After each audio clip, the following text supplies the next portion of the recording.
The grandfather tree produced a second fruit on the morning WuDon visited her grandmother's village, and she almost missed it. She had woken before dawn in Apoka's compound, the small mud brick house with the thatched roof that leaked in exactly 2 places. The same 2 places it had leaked since WuDon was a child sitting beneath the drips and catching rainwater in a clay cup, because her grandmother had told her rain that found its own way inside was luckier than rain that fell in the open. The compound smelled of shea butter and wood smoke, and the particular sweet-sour scent of dawa fermenting in the clay pots that lined the kitchen wall. These were the smells of every morning of WuDon's childhood, unchanged, indifferent to the fact that the girl who had left this compound 18 months ago had returned as something the compound could not name. Apoka was already awake. The old woman moved through the compound's darkness with the economical efficiency of someone who had been navigating these rooms for 60 years and could find anything by memory and touch. She was making cocoa, the thin millet porridge that was the North's answer to dawn, served warm in a calabash with a spoon of groundnut paste melted into the center so that each sip carried the millet's lightness and the groundnut's weight in alternating waves. The fire's glow lit the kitchen in amber. Not the amber of the system's healthy frequencies, but the simpler amber of wood coals and clay walls, the oldest light in the world. "You are thinner," Apoka said, the same observation every grandmother in every village had been making to every returning grandchild since the invention of travel. She placed the calabash in WuDon's hands, warm clay, smooth from years of daily use, the heat of the porridge radiating through the walls. "The earth is eating you." "The earth is feeding me, grandmother." "The earth feeds and eats. That is its arrangement with the living." Apoka sat across the fire. Her face was carved by 70 years of savanna sun, the deep lines around her eyes and mouth holding shadows the way riverbeds hold water. Her hands, resting on her knees, were rough with calluses from decades of shea nut processing, the pounding, the boiling, the kneading of shea butter that was the economic foundation of every woman's independence in the villages of the North. "Drink, then tell me why you are afraid." WuDon drank. The cocoa was perfect, thin, warm, the millet flavor clean and slightly sweet, the groundnut paste dissolving in slow ribbons that changed the porridge's character with each sip. She drank half the calabash before she spoke. "I am hearing something new." "New is not frightening, unknown is frightening. Which is it?" "Both." Apoka nodded. The fire cracked, a pocket of sap in the wood exploding with a small sharp sound that sent a shower of sparks into the kitchen's darkness. The sparks rose and died. "Your mother heard things before you did. When she was pregnant with you, she told me the ground hummed beneath her feet when she walked to the borehole. I told her it was the baby, pressing on her bones. I did not believe her. I should have." WuDon set the calabash down. The porridge's warmth sat in her stomach like a held hand, the same sensation the ginger tea had given Azindo, the universal warmth of food made by someone who loved you, the most ordinary magic in the world.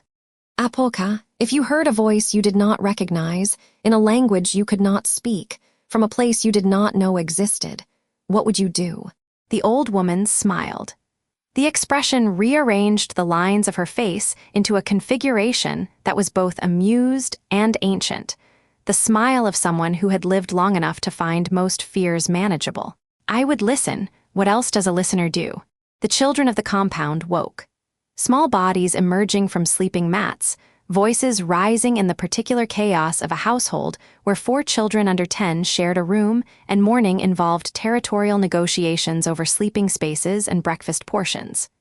WuDon ate with them more cocoa, a piece of roasted yam, the children staring at her with the frank curiosity of people too young for politeness. They knew she had gone away. They knew she had come back different. They did not know the details and did not care about the details. They cared that she was sitting on the floor eating yam with her fingers and that she would play with them after breakfast if they finished their chores. She played with them. The morning light was soft gold, the compound's walls glowing with the warmth of laterite that had been absorbing sun since the Harmattan's end. The children's game involved a ball made of wrapped cloth and rules that changed with every throw, and the absolute conviction that running was the solution to every problem the game presented. WuDon ran with them. Her body, rebuilt by the convergence, moved with a fluidity that was new. The communion's permanent integration had done something to her kinesthetic sense, made her more aware of the ground beneath her feet, more connected to the physical world. She caught the cloth ball and threw it, and the children screamed with the pure delight of children for whom a thrown ball was sufficient cause for screaming. Ordinary, the smell of shea butter on the children's skin, the taste of roasted yams still on her tongue. The sound of laughter, full range, undamaged, the children's voices hitting frequencies her recovering hearing could catch and hold. The warmth of sun on her arms. The grit of laterite dust between her toes. This was what she was protecting, not the system, not the groves, not the Zagale's ancient infrastructure. This, the compound, the children, the grandmother making porridge, the cloth ball, the laughter, the ordinary world that existed above the extraordinary one and never needed to know about the singing beneath the soil. She left after midday. Walked the 3 hours back to the Grove of Whispers with the sun high and hot on her head and the sound of Apoka's farewell proverb echoing in her memory. The river does not choose what the mountain sends it, but the river decides what reaches the sea. She reached the grove as the afternoon shadows lengthened, entered the communion circle, knelt, palms flat. The Tuesday communion opened clean. The network's 47 nodes reported in sequence, a roll call, each grove's signature arriving at the Grove of Whispers listening post like voices answering attendance. All present, all healthy. The 4 crystallized beacons burning amber. The guardian below, warm, steady, patient. She swept through the layers. Surface, clean. Mid-depth, clean. Boundary, the guardian's familiar presence, the channel the communion key had opened now permanent, a door that would never close. She reached through the boundary and felt the guardian's greeting, warm, personal, the friendship of a being that had maintained a system alone for millennia and now had someone to talk to on Tuesdays. Clean readings, routine maintenance, the work of a listener on a Tuesday afternoon. She was preparing to surface when the grandfather tree's frequency changed. The shift was subtle. A new harmonic entering the grove's 12-note signature, raising it to 13. An addition, not a mutation. Something the grove was choosing to transmit. A frequency it was receiving from its deepest roots and passing upward through trunk and branch with the obedient conductance of a tree that had been carrying signals for 1,000 years and did not question what it carried. WuDon opened her eyes. The fruit hung from the grandfather tree's lowest branch. The same branch that had borne the communion key 6 weeks ago, the branch that had been bare since, the branch that 1,000 years of records said would not fruit again in her lifetime. The fruit was blue. Not the warm amber of the communion key. Blue.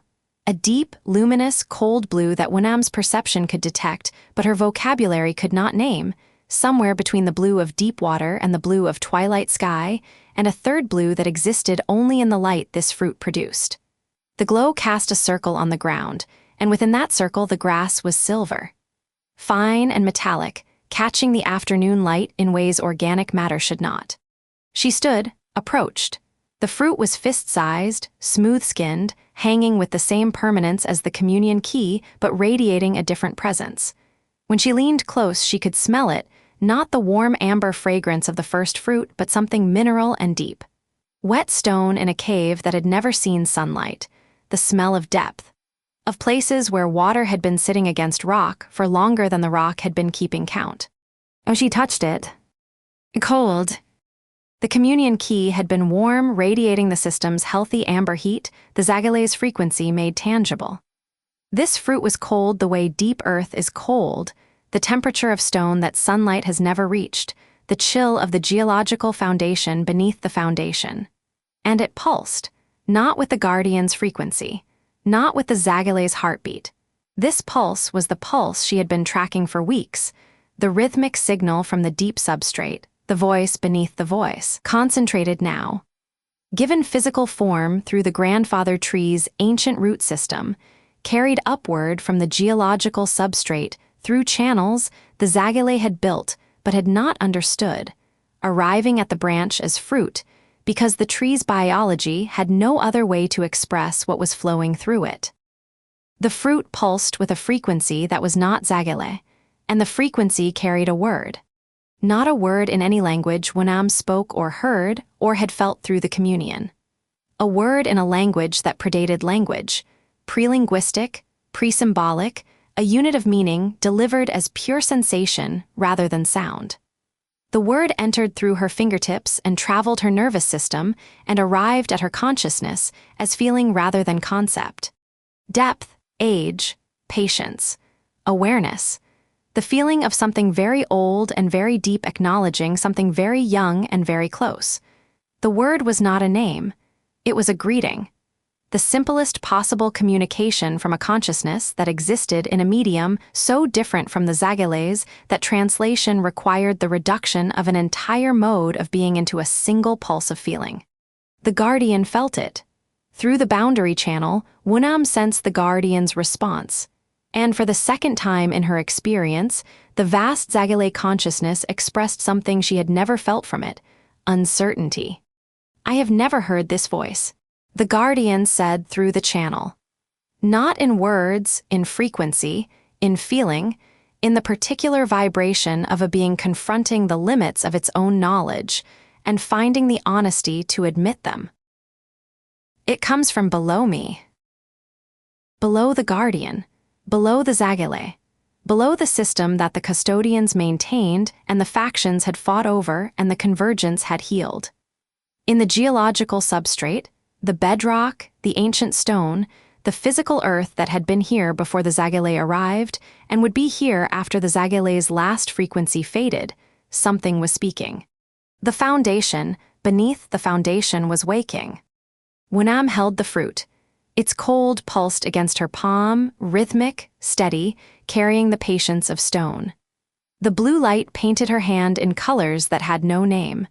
The silver grass held perfectly still, each blade a tiny antenna receiving a signal from below the world. She was afraid. The fear was honest, a tightness in her chest, a cold line along her spine, the body's ancient response to encountering something the mind could not classify. But the fear was not as strong as the fascination. The listener in her, the part that had heard the world scream and answered, the part that had bargained with a guardian and survived, the part that Apoka had recognized in a pregnant woman's report of humming ground, the listener was already leaning in, already reaching deeper, already asking the question that listeners always ask, "What are you saying?" She opened the custodian channel, transmitted the fruit, the frequency, the deep substrate presence, the guardian's uncertainty. 4 custodians received the data simultaneously. As in a parallel anomaly, his shadow had flinched, something inside the boundary, structured, intentional, aware. Kofi. The system is not alone. The Zagale built on a foundation they did not fully understand, and the foundation is introducing itself. Zuera, the first loom's tapestry had added a new section overnight, script in an unknown language. The loom had accepted it as native. 4 fragments of a single phenomenon. 4 custodians seeing the same thing from 4 different angles, like 4 people standing at 4 sides of a room and all pointing at the same spot on the floor. Something was beneath them, something old, something waking. WuDon plucked the fruit. It came free with a sound, not a snap, not a crack, but a tone. A single clear note that resonated through the grove and traveled the root lines and reached every node in the network simultaneously. The guardian below registered the tone with a pulse of something that was not alarm and not recognition, but the Zagale equivalent of holding one's breath. The 47 groves held the note for 3 seconds. Then silence, the deepest silence WuDon had ever heard. Not the absence of sound, but the presence of listening. The entire system, from surface to substrate, paused and listened to the space where the tone had been. The fruit sat in her palm, cold where the communion key had been warm, blue where the first had been amber, humming with a frequency that made her teeth ache and her fingers tingle, and the muffled channels of her damaged hearing vibrate with a resonance that was not sound, but was not silence either. The foundation beneath the foundation was waking, and it had sent a fruit up through a 1,000-year-old tree, through a system it had not built, to a listener it had not made, carrying a word in a language no one alive had ever spoken. WuDon held the fruit and listened to the word. The grove held its breath. The guardian waited below, uncertain for only the second time in its long existence. The rain clouds gathered on the southern horizon, and the first distant thunder rolled across the savannah, the sky's answer to the earth's question. The old conversation between above and below that had been going on since before the Zagale, before the system, before listeners and guardians and groves. Before everything. And now something from before everything was speaking. The listener held its word in her palm and began, slowly, carefully, with the patience her grandmother had taught her and the courage the convergence had demanded, to listen.